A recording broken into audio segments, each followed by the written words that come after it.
Today we will be making microwave banana cake. First take half a banana. Now smush it.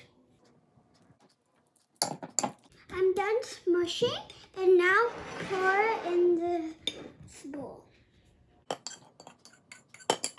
Now take 1 tablespoon of milk and pour it. Add half tablespoon of oil. Now add half tablespoon of honey and then mix it well. Now add 3 tablespoons of wheat flour.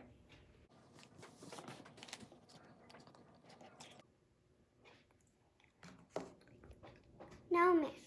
Now add 1/8 teaspoon of baking soda. Now add 1/8 teaspoon of salt.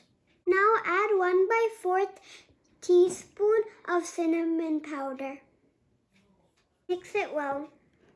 Now add 1 tablespoon of raisins.